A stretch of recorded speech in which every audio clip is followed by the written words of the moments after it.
My son didn't send a rescue helicopter to the middle of the Atlantic. He sent his regards. While I fought to keep his sister's head above the freezing waves, Preston told me our deaths were for the best. His voice smooth with the satisfaction of a business deal finally closed. If you want to see justice served cold, subscribe now and tell me where you're watching from, because I'm about to show you how a father becomes his son's worst nightmare. He thought the water would wash away his sins, but he didn't know I was recording every second of his confession. 3 minutes and 45 seconds that I would use to turn his inheritance into a prison sentence. The Atlantic Ocean wasn't just water. It was a physical assault. 56 degrees. I knew the number instantly. As a perfusionist, I had spent 35 years managing the temperature of human blood during open-heart surgeries. I knew exactly what happened when the core dropped. At 96 degrees, shivering begins. At 91, the mind clouds. At 83, the heart stops. The water hit me like 1,000 icy needles, shocking the air from my lungs. My left arm hung useless at my side, a dead weight. The humerus was snapped. I could feel the bone grinding with every swell that lifted me. Pain wasn't a sensation anymore. It was a blinding white light behind my eyes. I kicked my legs. They felt heavy, like they were filled with lead shot. Don't panic, I told myself. Panic burns oxygen. Oxygen is time. 10 yards away, something white bobbed in the black, oily swells, a piece of fiberglass from the hull, and draped over it, "Victoria!" I screamed. The wind tore the sound from my throat. It was Victoria, my daughter. She was face down in the water. I swam. It was an ugly, lopsided struggle. I had to use my good arm to claw through the waves, dragging my broken body toward her. The smell of burning diesel fuel choked the air, coating the back of my throat with a slick, chemical taste. Debris floated past us, a seat cushion, a lonely sneaker. The silence was the worst part. Captain Thomas was gone. The explosion had taken the wheelhouse instantly. There was no shouting, no alarms, just the hiss of foam and the groaning of the ocean. I grabbed Victoria's collar with my good hand. My fingers were stiff claws, refusing to obey. I yanked her backward, pulling her face out of the water. Her lips were blue, her eyes were closed. "Breathe," I begged. "Come on, baby. Breathe," I pressed my ear to her mouth. Nothing. I had spent a lifetime keeping people alive with machines, regulating flow and pressure. Now I had nothing but my own terrifying helplessness. "Victoria, please." She didn't move. I needed help. The Coast Guard was too far. I reached into my life jacket. My hand shook uncontrollably, not just from the cold, but from the shock setting in. I felt the hard plastic case. The phone. Catherine had given it to me 3 years ago, before the cancer took her. It was an ugly brick-like thing, military grade, waterproof. "Humor me, Harrison," she had said, her eyes already tired but sharp. "You're on the water too much." I pulled it out. The screen glowed, a beacon in the gray twilight. 2 bars. I didn't call 911. The Coast Guard would take 20 minutes to scramble a chopper. I needed something faster. We were 5 miles out. I dialed my son. Preston had a private chopper on standby for the company. I could be here in 10. The phone rang. The sound was surreal against the backdrop of the hissing waves. "Ring, ring. Dad?" Preston's voice was clear. No static. Just calm. It was too calm. "Preston," I choked out, spitting salt water. "The yacht," it exploded. The engine room blew. "Victoria is unconscious. Thomas is dead." I waited for the scream. I waited for the frantic questions. "Where are you? Are you hurt? Oh, God.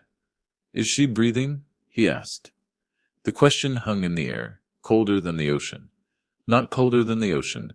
Not, "You okay? Not, what happened? Just, is she breathing?" "Barely," I gasped. The cold was seeping into my marrow now. We're 5 miles east of the point. "Send the chopper. Now." Silence stretched on the line. I could hear him breathing. It was a steady, rhythmic sound. "Preston? You know Dad?" he said softly. His voice sounded smooth, almost professional. "Maybe this is for the best." The blood in my veins turned to ice. It had nothing to do with the water temperature. "What?" "I rigged the fuel line 4 nights ago," he said. He sounded satisfied, like he was explaining a complex business deal that had finally closed. "I set the timer. I honestly didn't think you'd survive the initial blast." I'm actually impressed. The world tilted. The horizon spun. You did this. A better, Tristan said. And by the time they find you, if they find you, the hypothermia will have done the rest. The company will be mine. She's your sister, I roared, the anger momentarily warming my chest. She's not my sister right now, he snapped. The mask slipped for a second, revealing the jagged edge of his ambition. She's an obstacle, and so are you. You're old, Dad. You're in the way. Preston, please. Goodbye, Dad. I hope the water isn't too cold. Click. The line went dead. I stared at the black screen. The glowing letters burned into my retina. Call duration, 3 minutes, 45 seconds. Recording saved. He didn't know. He thought he was talking to a ghost. He thought he was talking to a dead man walking. She didn't know that my paranoid, brilliant Catherine had installed an automatic recording app on this phone years ago. He didn't know I held the weapon that would destroy him. But first, I had to survive the cold. The cold was when my mind, usually a sharp instrument of calculation, was beginning to drift. I found myself thinking about the bypass pump in operating room 4, the rhythmic whoosh click of the rollers. I knew that sound better than I knew my own children's voices. It was the sound of life being suspended, held in a delicate stasis. That's where we were now, suspended. Mr. Sterling. The voice didn't belong to the ocean. It was wet, desperate, and human. I turned my head, the movement grinding the broken shards of my humerus together. 10 feet away, a head broke the surface near a drifting plank of teak decking. Matteo, our deckhand, 32 years old. He had a wife in Queens and a baby girl he showed me pictures of every time I stepped on board. Matteo, I croaked. He paddled toward us with one arm. The other was limp. Blood streamed from a jagged gash on his forehead, blinding his left eye. He looked at Victoria, then at me. His teeth were chattering so violently I could hear them over the lap of the water. Help her, I gasped. We didn't have the strength for words. It was a clumsy, agonizing ballet. I pushed, he pulled. We managed to haul Victoria's upper body onto a large, floating section of the hull. She coughed, a wet, retching sound that was the most beautiful thing I had ever heard. Seawater spilled from her lips, but her eyes remained closed. She was alive. But for how long? Matteo clung to the side of the debris, his face gray. He was pulling at his collar. A nervous tic. I had seen him do 1,000 times when he was worried about the weather. I saw him, Matteo whispered. The wind picked up, trying to snatch the words away. What? Thursday night, Matteo said, his eyes wide and unfocused. I came back for my phone. The boat, it was supposed to be empty, but I saw Preston. I froze. The cold momentarily forgotten. Quiet, I hissed, though. There was no one to hear us but the sharks. Save your strength. He had a toolbox, Matteo wept, the tears mixing with the blood on his face. He was coming out of the engine room. He saw me, Mr. Sterling. He looked right at me. He smiled and said he was checking the filters. I didn't think I should have told you. You couldn't have known, I said. But the guilt in his eyes mirrored my own. We had both seen the signs. We had both ignored them. Thwop, thwop, thwop. The sound was faint at first, a rhythmic beating against the gray sky. Then a spotlight cut through the gloom. A red and white Coast Guard helicopter banked low, the downwash kicking up a spray of mist that stung my face. Wave! I screamed. I watched the basket lower. I watched them take Victoria first, her body limp in the harness. Then they came for me. As I rose into the air, the pain finally overwhelmed the adrenaline. The world went black. But one thought stayed perfectly clear, burning like a coal in the darkness. My son is a murderer, New York Presbyterian Hospital. 2 days later, the room smelled of bleach, iodine and expensive flowers, the smell of trauma. I lay still, listening to the beep of the cardiac monitor. My left arm was encased in a heavy cast. My ribs were taped tight, making every breath a shallow, calculated effort. The door clicked. The lock turned. Dr. Bennett walked in. He didn't look like a surgeon today. He looked like a man carrying a heavy stone. Bennett had been Catherine's friend since mid-school. He was the one who had held her hand when she died. He clicked his pen rhythmically against his clipboard. Click, click, click. Harrison, he said. His voice was low. Professional, but his eyes were guarded. How is she? I asked. My throat felt like it had been scrubbed with steel wool. Coma, Bennett said bluntly. He walked to the window, looking out at the city skyline. Stable, but critical. We're monitoring for swelling. It's a waiting game. He turned to face me. Your son called me last week. My stomach turned over, a physical lurch of nausea. Why? He asked a hypothetical question. Bennett said, his jaw tightening. He wanted to know the precise physiological timeline for hypothermia in 56-degree water. He claimed he was writing a scene for a screenplay he was investing in. He planned it, I whispered. The confirmation didn't hurt as much as I thought it would. The pain was already there, dull and throbbing. Bennett nodded slowly. Catherine told me to watch him. Years ago, she said he had a darkness in him that you refused to see. I didn't listen, I said. I thought she was being paranoid. You're listening now, Bennett replied. He stepped closer to the bed. What do you want to do? Keep us dead, Bennett, I said, my voice hardening.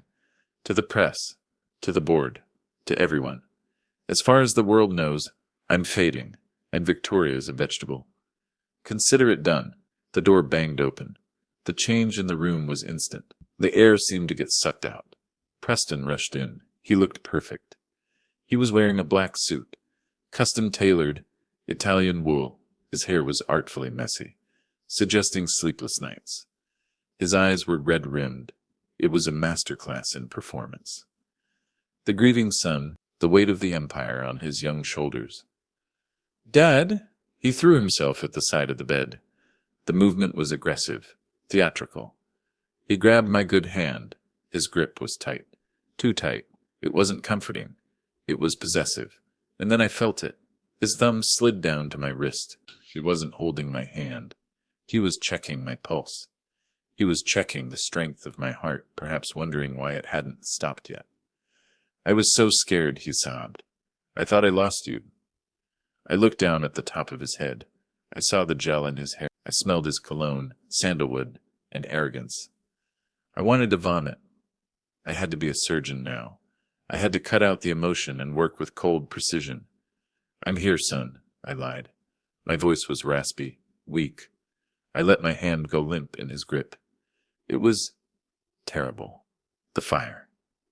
Preston looked up. He wiped a tear that might have actually been real, tears of frustration that I was still breathing. And Victoria, he asked.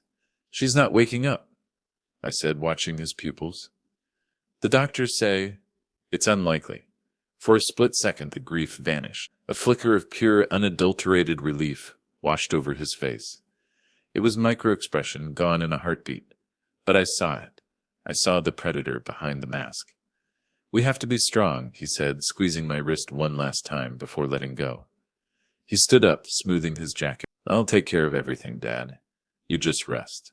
He wasn't telling me to recover. He was telling me to die. The next morning, the sun cut through the hospital blinds like a laser.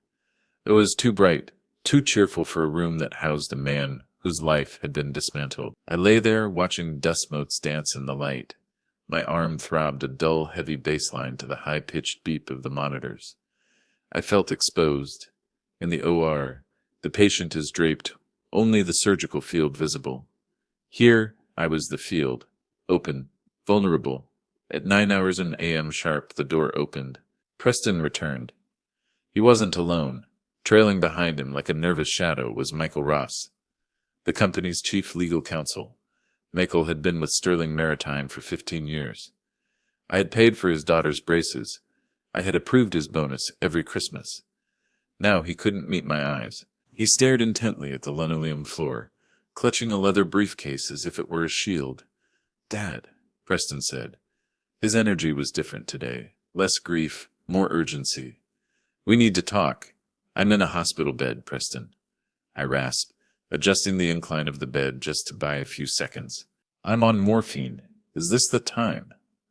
The world doesn't stop because you're hurt, Preston said, pulling a chair close. Too close. He invaded my personal space, his knee brushing the bed rail. The board is panicking.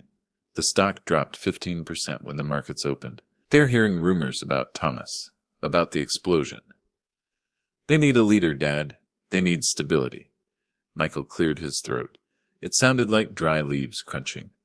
Harrison, given your condition, the bylaws are specific. We need to ensure continuity of operations. Continuity, I repeated. It was a cold word. Preston snapped his fingers. Michael fumbled with the briefcase, producing a document. It was thick, heavy.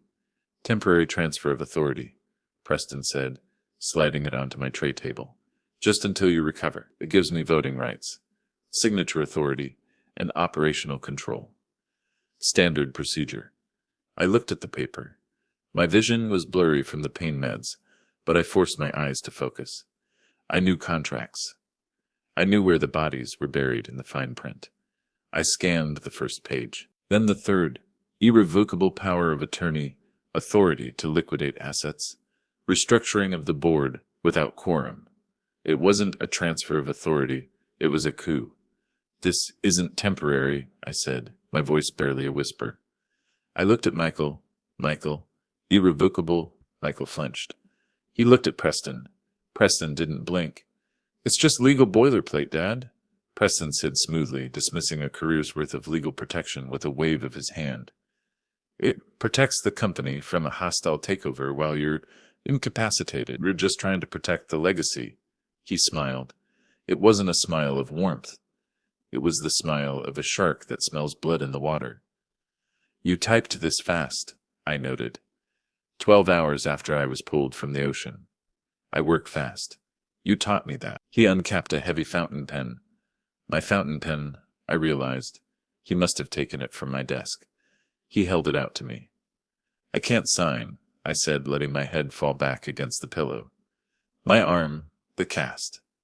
I'll help you hold the pen, Preston offered instantly. He stood up and leaned over me. His shadow fell across my face, blocking out the sun. He smelled of coffee and betrayal. He took my right hand, my good hand, and forced the pen into my fingers. Then he wrapped his hand around mine. His skin was warm. His grip was controlling. He was guiding my hand toward the signature line. Dad, he whispered, his face inches from mine. Do it. Do it for Mom. She wouldn't want the company to fall apart. The mention of her name felt like he had taken a scalpel to my chest without anesthesia. He was using the woman he had just tried to kill, his own mother's legacy, to steal what was left of her family. Rage, hot and blinding, flared in my gut. I wanted to drive the pen into his neck. I wanted to scream the truth, but I couldn't. Not yet. The trap wasn't set. I let my hand tremble. I made it shake violently, dropping the pen onto the paper. It left a jagged ink blot, like a gunshot wound on the page. I can't, I gasped, playing the invalid. I'm too weak, Preston. The medicine... Just focus, he hissed, his patience fraying at the edges. Leave it, I said, closing my eyes. I'm dizzy. Come back tomorrow. I'll sign tomorrow. Preston's jaw tightened. I saw a muscle twitch in his cheek, a tell he'd had since he was a boy lying about his homework. He looked at the document, then at me. He was calculating the risk. Pushing too hard might raise suspicions with the nurses. Tomorrow, he said, his voice tight. He picked up the pen but left the document on the tray table. I'll leave this here. Read it over. Get comfortable with it. He signaled to Michael. The lawyer looked relieved to be fleeing the scene of the crime. At the door, Preston turned back. The concern was back on his face, pasted on like a cheap decal. Get some rest, Dad. We need you. Lucid. The door clicked shut. I stared at the document. Irrevocable control. He hadn't just prepared for my death. He was impatient for it. He was trying to bury me before I was even in the ground. I reached for my phone with my trembling hand. I didn't call the police. I didn't call the board. I needed someone who didn't care about stock prices or legalities. I needed someone who knew how to fight in the mud. I needed my brother. That night, the hospital was quiet. Not the peaceful quiet of a library, but the heavy, pressurized silence of a machine room. I couldn't sleep. Every time I closed my eyes, the darkness behind my eyelids turned orange. I saw the flash. I heard the crump of the explosion, a sound felt in the gut more than heard in the ears. I saw Captain Thomas. 1 second he was checking the radar, the next he was gone, vaporized in a cloud of diesel and fire. I stared at the ceiling tiles, counting the perforations. 1, 2, 3. In my profession we call it pump head, the fog that settles on a patient after hours on the bypass machine. But my head was clear. Painfully clear. The phone on the bedside table buzzed. It vibrated against the plastic, sounding like an angry insect. It was 2:40. I reached for it, my movements stiff. An unknown number. Mr. Sterling. Stemmel. It's Emily. Emily, Preston's executive assistant. She was 24, fresh out of business school and terrified of her own shadow. She wore oversized glasses and constantly apologized for things that weren't her fault. Emily, why are you texting at 2 a.m.? The 3 dots bubbled for a long time. She was typing, erasing, typing again. He's planning a party, Mr. Sterling. I frowned. The morphine made the words swim. A party, a memorial gala, for next Thursday. My blood ran cold, pushing the warmth of the blankets away. He ordered the invitations 3 days ago. She texted, before the Coast Guard even found you. He told the printers it was a rush job. I stared at the screen until my eyes burned. 3 days ago, while I was treading water, swallowing salt, begging my daughter to breathe, my son was choosing font styles for my funeral. While I was fighting off hypothermia, he was selecting hors d'oeuvres for a celebration of his inheritance. He told the caterers to expect a coronation, she added. I lowered the phone. A strange sensation washed over me. The grief, the crushing weight of loss that had been sitting on my chest since the explosion. It evaporated. The fear of the future vanished. In the operating room, when a vessel ruptures, you don't panic. You clamp. You isolate. You repair. I sat up. I ignored the screaming protest of my taped ribs. I ignored the throb in my broken arm. You want a memorial, Preston? I whispered to the empty, sterile room. I'll give you one. The door opened again. No knock. No hesitation. A man stood in the frame. He was wearing a trench coat that had seen better decades and a cake suit that fit him like a sack. He was chewing on an unlit cigar, a habit the nurses would hate. Julian Sterling, my brother, we hadn't spoken in 10 years. Not since he called Preston a sociopath in training at Thanksgiving dinner. I had kicked him out. I had chosen my son over my brother.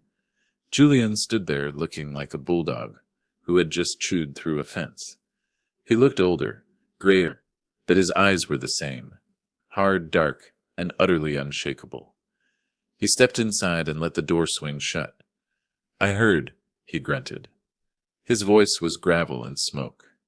Julian, he looked me over, his gaze lingering on the cast, the bruises, the tubes. He didn't offer pity. Julian didn't believe in pity.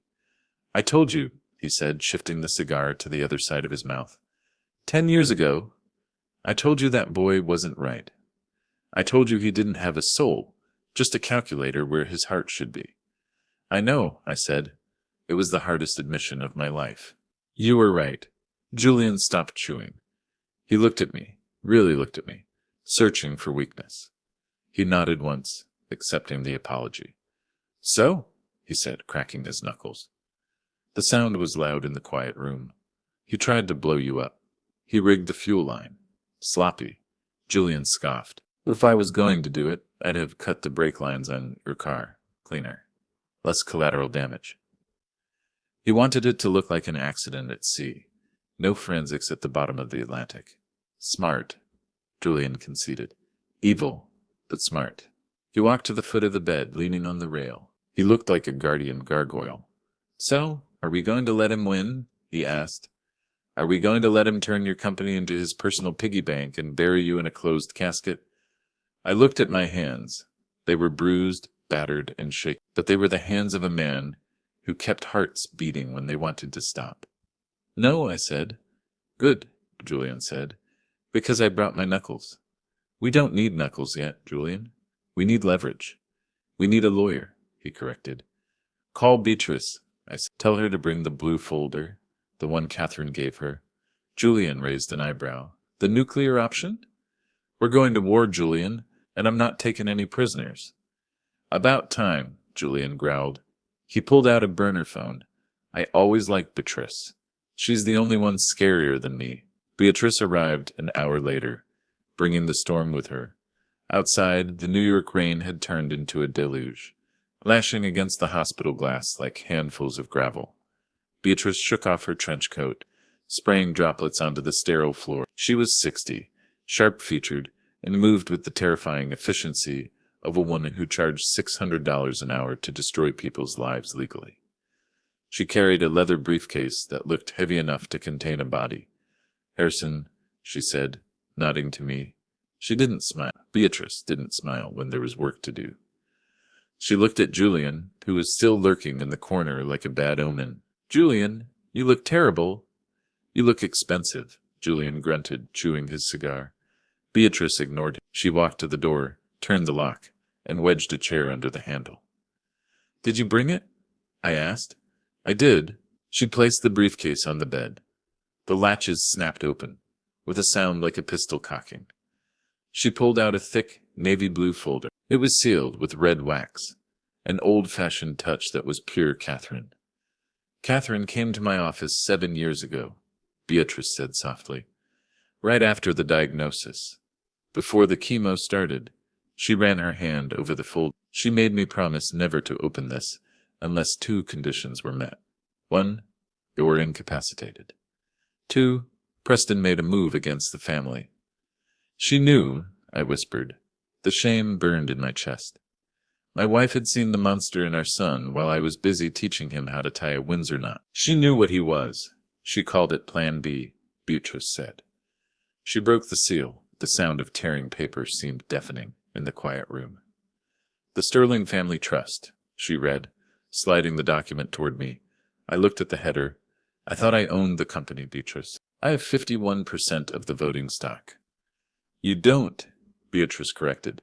You have 51% of the dividend rights. The voting power, the actual ownership, that belongs to the trust. She pointed to a paragraph on page 4. Beneficiaries, Harrison Sterling, Victoria Sterling. I scanned the list. I read it twice. Then a third time, I felt the same cold sensation I used to feel when a patient's aorta dissected on the table. A sudden, catastrophic realization. Where is Preston? I asked. Beatrice looked at me. Her eyes were sad but hard as flint. He's not there, Harrison. What? He never was. Beatrice flipped to the addendum. Catherine saw his ambition. She saw his lack of empathy. She told me, if we give him the kingdom, he will burn the village to keep himself warm. She pointed to a clause at the bottom of the page, the exclusionary clause. If Preston Sterling attempts to forcefully acquire control, or if he is found to be acting against the interests of the family's safety, Beatrice read, her voice steady. He is immediately stripped of all potential assets. He receives a one-time payout of $5 million and a permanent ban from the premises. The silence in the room was absolute. Even the rain seemed to stop. He killed for nothing, I whispered. The realization hit me like a physical blow to the gut. Preston had rigged an engine, had blown up a yacht. He had murdered Captain Thomas. He had almost killed his sister and his father. He had committed the ultimate sin, and he had done it for a crown that didn't exist. He's chasing a ghost, Beatrice said, closing the folder. He thinks he's fighting for the throne. He doesn't know the throne was dismantled 7 years ago. So he's not the CEO, Julian said, a grin slowly spreading across his scarred face. He's just a trespasser in a suit. Exactly, Beatrice said. And now, we trap him. My phone buzzed again on the tray table.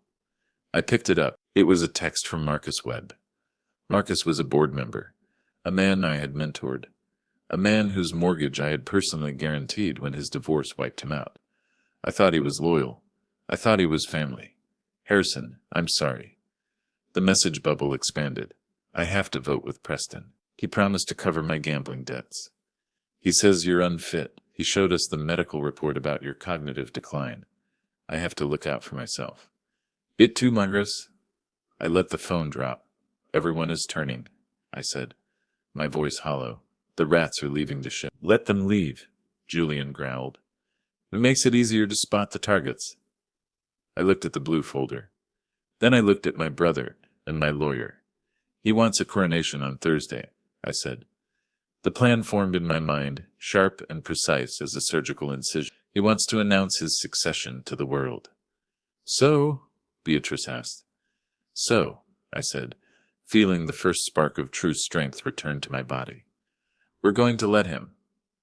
I looked at the door, but first, I said, I need to see Victoria.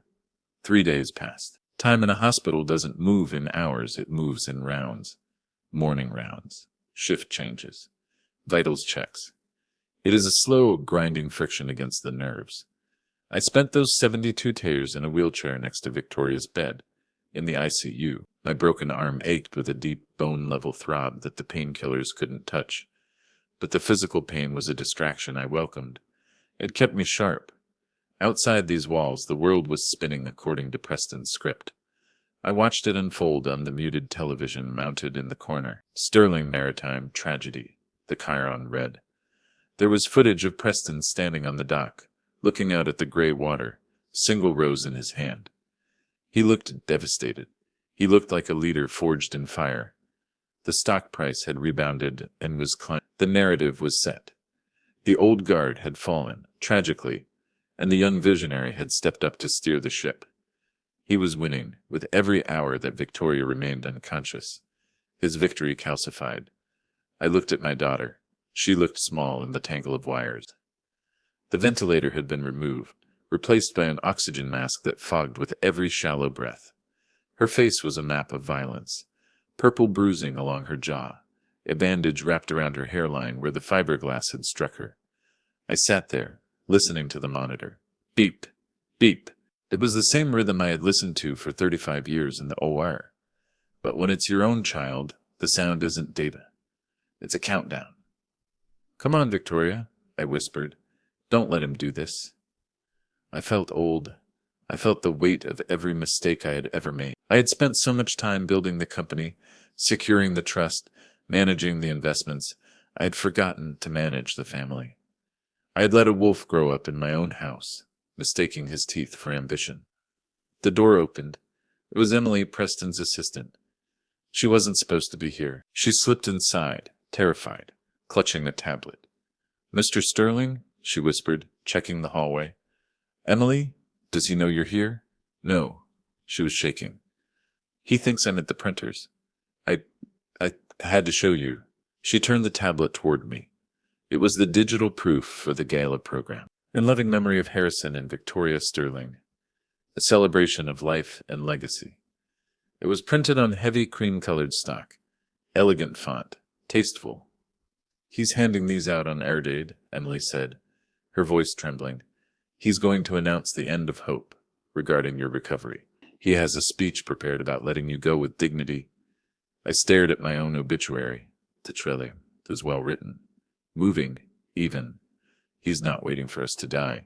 I realized, my voice cold. He's deciding we already are. The board is voting on the permanent transfer of power immediately after the gala.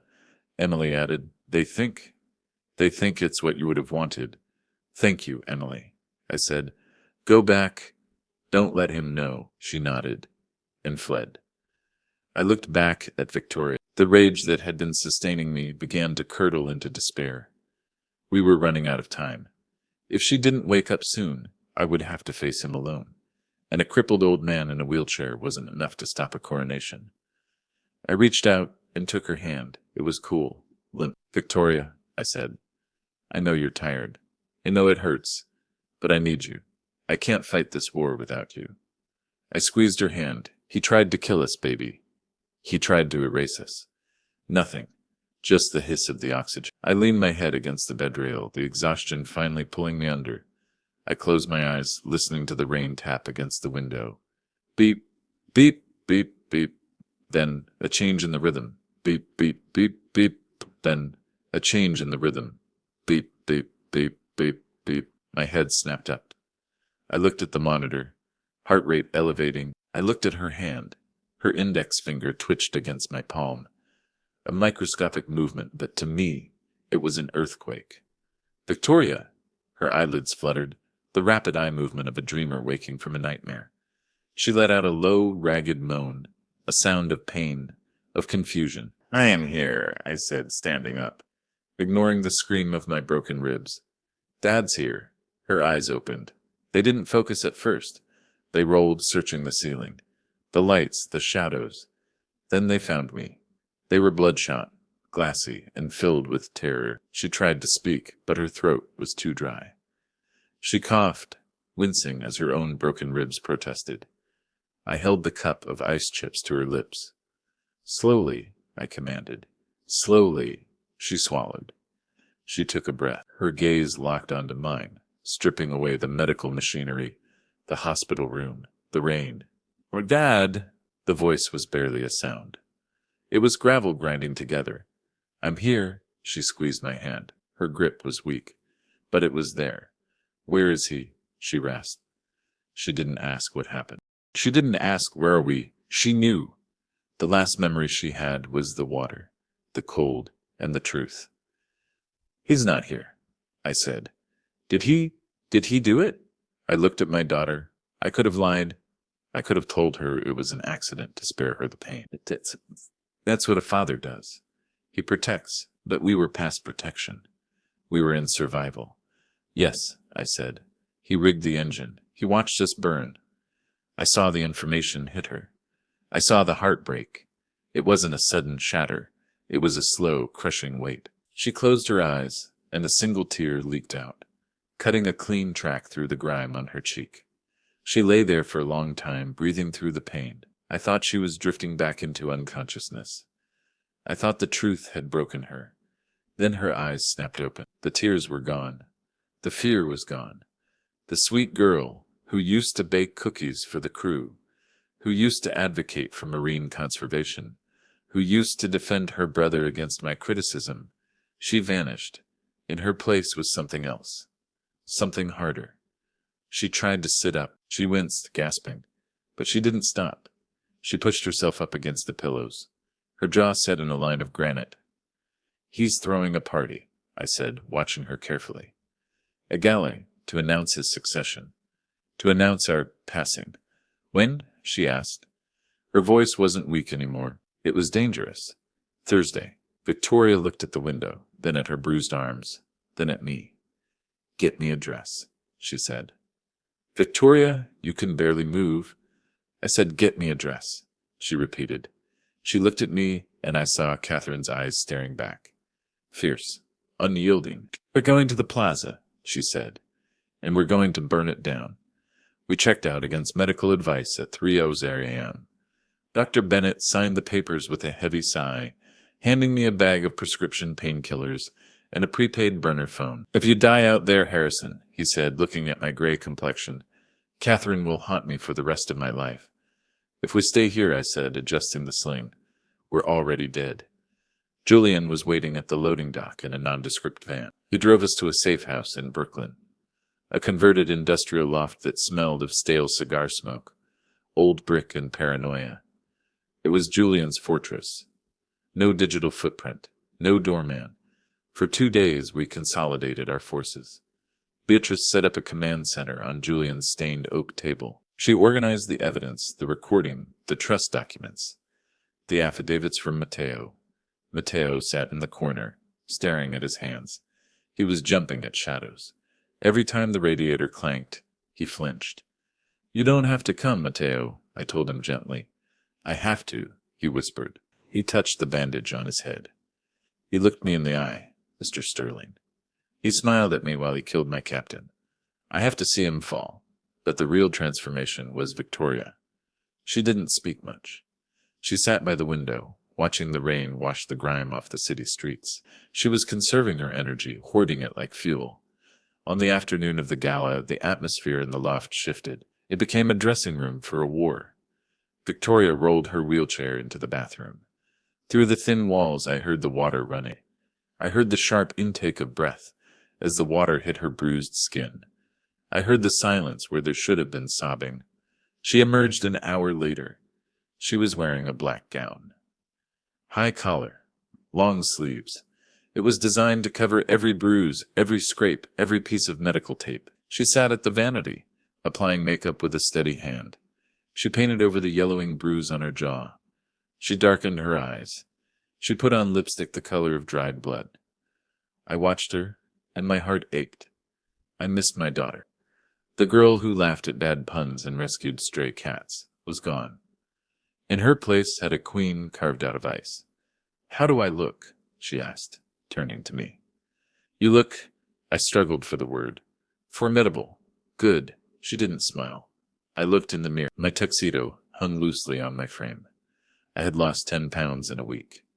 The black sling blended with the jacket. My face was pale, the lines around my eyes deeper than I remembered. I looked like a ghost. Perfect. Julian grunted, checking the magazine of a pistol before tucking it into his waistband. "You look like you crawled out of a crypt. It'll scare the hell out of him." "No guns, Julian," I warned. "It's not for shooting," he said, buttoning his jacket. "It's for weight. Reminds me I'm heavy." We left the loft at 7 p.m. The rain had stopped, leaving the city slick and reflecting the neon lights. We took the van. The drive to Manhattan was silent. I counted the streetlights. 1, 2, 3. I checked my pulse. 80 beats per minute. Steady. The calm before the cut. We arrived at the Plaza Hotel via the service entrance. Emily had bribed the loading dock manager. We rolled past crates of champagne and trays of canapes, the food for our own funeral. The kitchen was chaotic, filled with the shouting of chefs and the clatter of pans.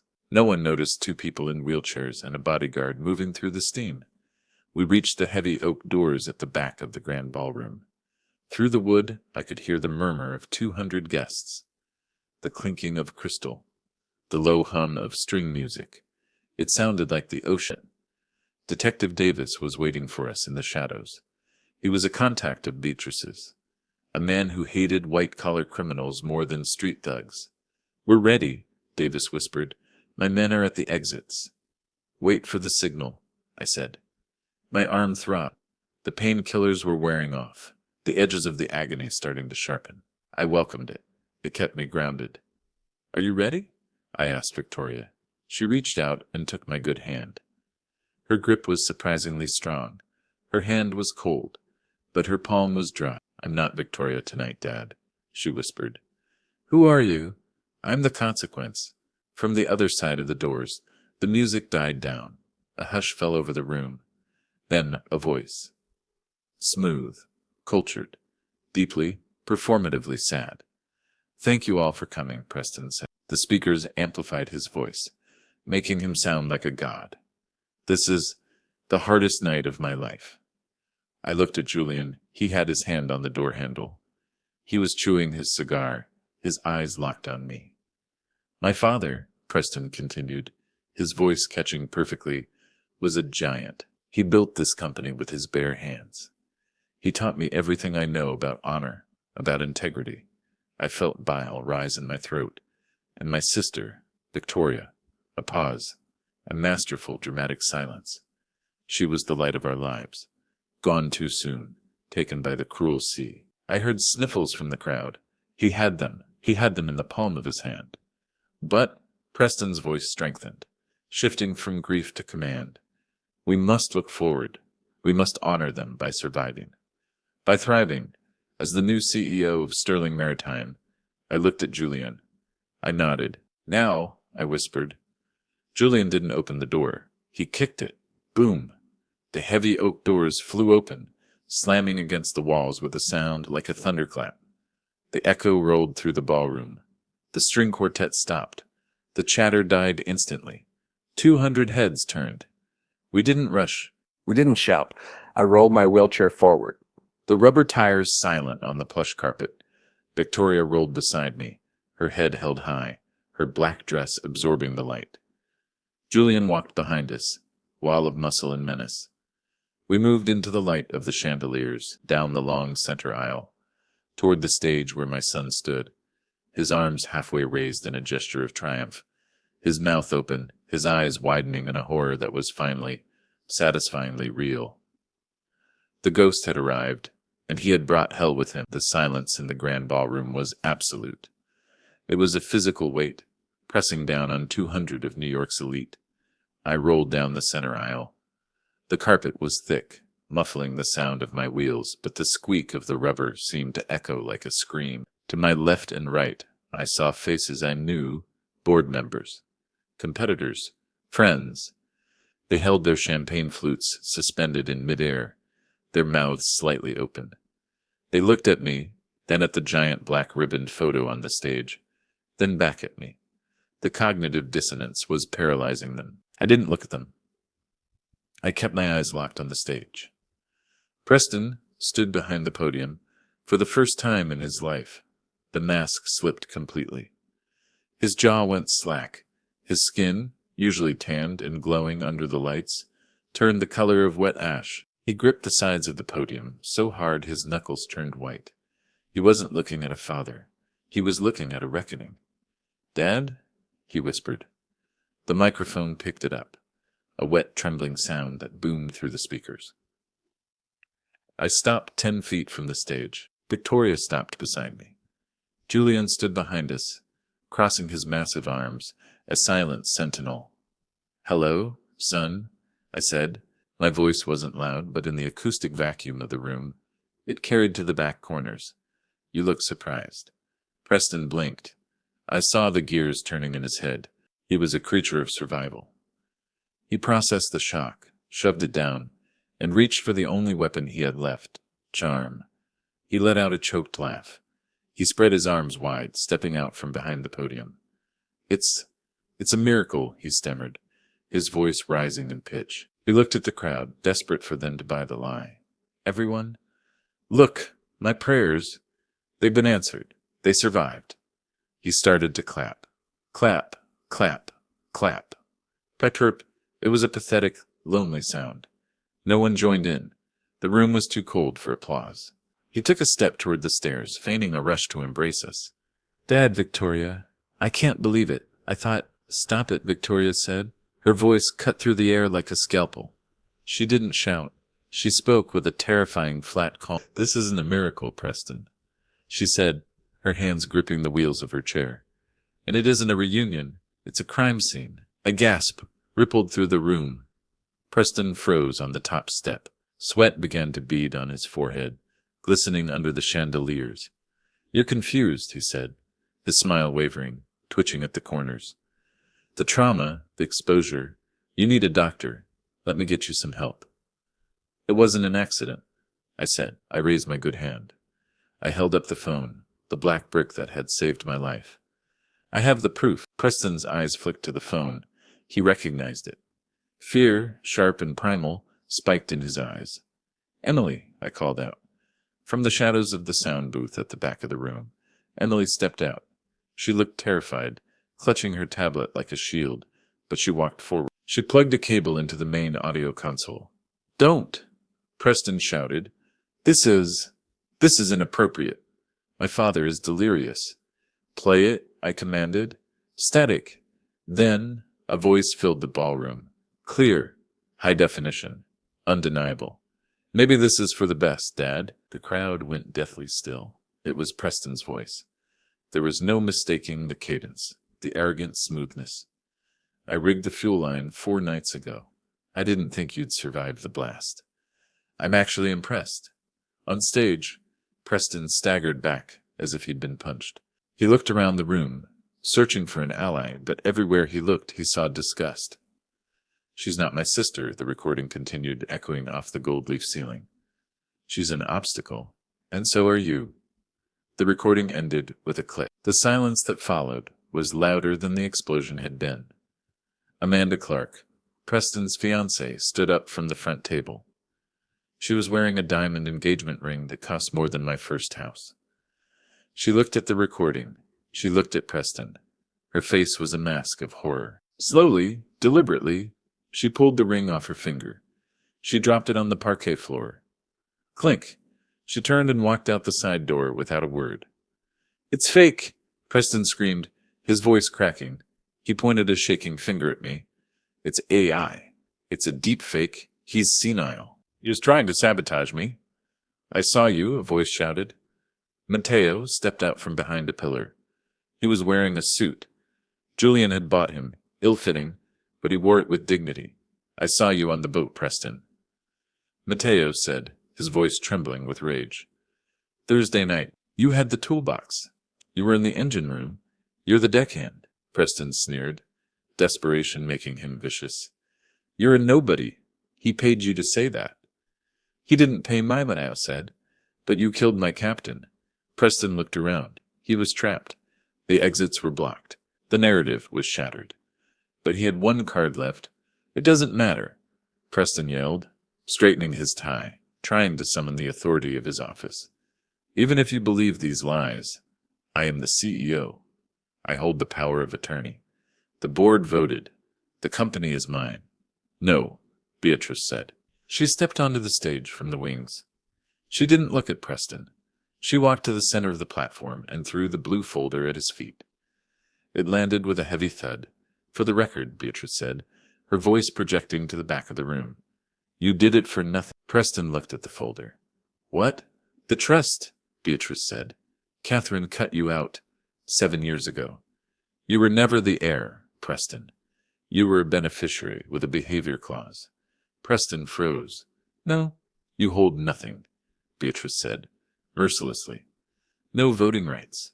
No stock. No control. By attempting to harm the family, you triggered the exclusionary clause. You get a severance package and a ban from the premises. You killed for a crown that didn't exist. The color drained Preston's face completely. The realization hit him. It wasn't just defeat. It was humiliation. He hadn't just lost, he had been outsmarted by his dead mother and his dying father. You, Preston whispered. He snapped. The logic broke. The calculation failed. All that was left was violence. He lunged. He didn't go for me. He went for Victoria. He screamed, a raw animal sound of pure hate, and threw himself off the stage toward her wheelchair. I hate you, he shrieked. He never made it. Julian moved. For a big man, he was terrifyingly fast. He stepped in front of Victoria. He didn't hit Preston. He didn't have to. He simply put his shoulder down and let Preston collide with him. It was like watching a bird hit a windshield. Preston bounced off Julian's chest and sprawled onto the carpet, gasping for air. Julian stepped on his chest, pinning him to the floor with casual ease. Stay down, boy, Julian growled. Detective Davis moved in. The click of handcuffs cut through the room. Preston Sterling, Davis said, hauling him to his feet. You are under arrest for the murder of Captain Thomas and the attempted murder of Harrison and Victoria Sterling. They dragged him down the aisle. He wasn't walking like a CEO anymore. He was stumbling, weeping, broken. As they passed me, he stopped. He looked at me. His eyes were empty, dark holes in a pale face. I'm your son, he hissed. A final plea, a final manipulation. I looked at him. I felt a terrible pang in my chest, the phantom pain of a love that had died years ago. I thought of the little boy I used to take fishing. I realized that boy had drowned a long time ago. No, I said softly. You're just an obstacle. The ballroom didn't clear out quickly. It emptied slowly, awkwardly, like water draining from a clogged sink. The guests, the titans of industry, the socialites, the board members, couldn't leave fast enough. They avoided eye contact. They muttered quiet apologies to the air. They were terrified of the contagion of scandal. Within 10 minutes, the room was vast and empty. The only things left were the half-eaten canapes, the abandoned glasses of flat champagne, and us. The adrenaline that had fueled us for Thier's days evaporated. In its place came the crash. Victoria slumped in her wheelchair. The fierce queen, who had stared down her brother, vanished, leaving behind a young woman in pain. She put her head in her hands. Her shoulders shook, not with sobs, but with the dry heaves of exhaustion. It's over, she whispered. The words sounded foreign. I reached out and took her hand. My own hand was trembling uncontrollably now. The painkillers were gone. My arm felt like it was on fire, but the pain was grounding. It was real. We made it, I said. Julian stood nearby, lighting his cigar. For once, no one told him to put it out. He looked at the door where the police had dragged Preston. "He's gone," Julian said, blowing a cloud of smoke toward the crystal chandeliers. "The wolf is in the cage." I looked at the giant photo of me and Victoria on the stage, draped in black ribbon. I felt a strange sense of dissociation. The Harrison Sterling in that photo, the trusting father, the blind CEO, was dead. He had died in the water. The man sitting in the wheelchair was someone else. Someone harder, someone awake. 6 months later. The trial was a spectacle, but we watched it from a distance. The tabloids called it the succession trial. They analyzed Preston's suits, his demeanor, his desperate defense that he had been hallucinating from stress. The jury didn't buy it. The recording was damning. Mateo's testimony was the nail in the coffin. On the day of the sentencing, the courthouse steps were a zoo of reporters. They wanted a quote from the grieving father. They wanted to see the sister. We didn't go. We stayed in the office, watching the live feed on a laptop. 30 years, the judge read, no possibility of parole. Preston didn't scream. He didn't cry. He just sat there staring at the table. He looked smaller than I remembered. Without the expensive suit, without the power, he was just a young man who had thrown his life away for a reflection in a mirror. "It's done," Victoria said. She closed the laptop. She didn't look happy. There is no happiness in sending your son to prison. There is only the grim satisfaction of removing a tumor. "We have work to do," I said. We left the office. We had a drive to make. We parked at the marina.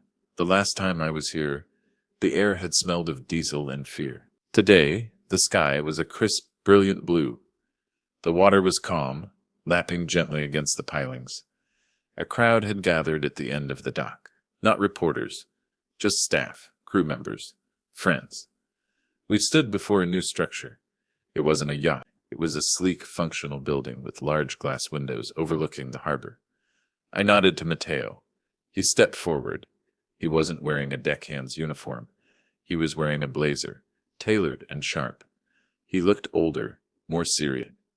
The scar on his forehead was a faint white line, a badge of honor. He pulled the cord. The canvas dropped. The Catherine Sterling Maritime Safety Foundation. The applause was genuine this time. "This is for her," I said to the crowd, "and for everyone the water has tried to take." I turned to the woman standing beside Mateo. Maria Thomas, Captain Thomas's widow. She was holding her 2 young daughters. She looked tired, but she wasn't broken. I handed her an envelope. It contained a check. It was a significant portion of my personal liquid assets.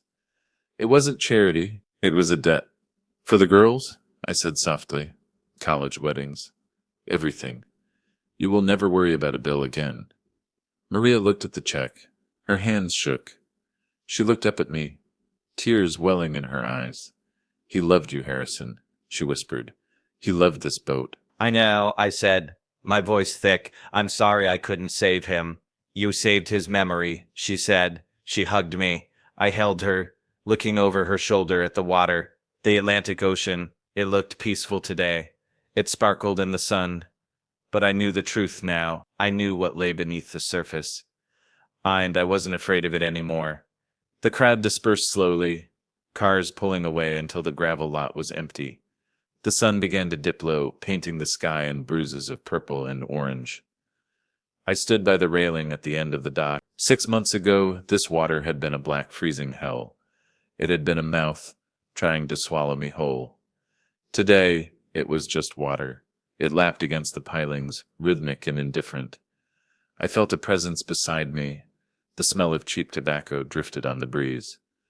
"Julian," he leaned against the railing, watching a sailboat drift toward the harbor mouth. He didn't look at me. We were Sterlings. We didn't do prolonged eye contact. "You did good, Harrison," he grunted. Coming from Julian, that was a eulogy and a knighthood wrapped in one. "We did good," I corrected. "I couldn't have done it without you. I would have signed those papers. I would have faded away." Julian chewed on his cigar. He finally turned, his face craggy and hard. "You wouldn't have," he said. "You just needed a reminder that you still had teeth." He clapped a heavy hand on my shoulder. It was the first time he had touched me with anything other than aggression in 20 years. I'm going to head out, he said. Don't stay too long.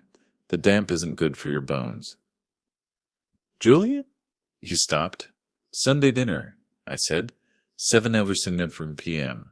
Don't be late. Julian paused. A small, genuine smile cracked his face. I'll bring the wine. You have terrible taste. He walked away, his trench coat flapping in the wind. I was alone again, or so I thought. Ready to go, Dad? I turned. Victoria was walking toward me. She was using a cane, a sleek, black carbon fiber thing that looked more like a fashion accessory than a medical device. She walked with a slight limp, but her posture was upright. The wind caught her hair, blowing it back from her face. She looked older than her 25 years. The softness was gone, replaced by a resilience that made her beautiful in a terrifying way. Where are we going? I asked. Forward, she said simply. We have a board meeting on Monday. We have a company to rebuild. And I have a few ideas about the Asian markets. I smiled. It was a genuine smile, one that reached my eyes. She wasn't just my daughter anymore. She was my partner. Forward sounds good, I said. I looked down at my left arm. Through the fabric of my jacket, I could feel the raised ridge of the surgical scar. It ran from my shoulder to my elbow. It ached when it rained. It would ache for the rest of my life. It was a map of where I had been. A reminder of the cold, a reminder of the betrayal. But as I looked at Victoria standing strong against the wind, I realized the scar wasn't just a mark of pain. It was a receipt. I had paid the price, and I had kept what mattered. I looked up at the sky. A single seagull circled high above, riding the thermal currents. I thought of the blue folder. I thought of the military-grade phone. I thought of a woman who had been smart enough to save us years after she was gone. Thank you, Catherine, the wind seemed to whisper back.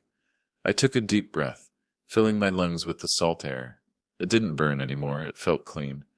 Yes, I said to Victoria, and to the ghost of the woman I loved. I'm ready. Harrison and Victoria's journey reminds us that even in the coldest waters, the truth can burn bright.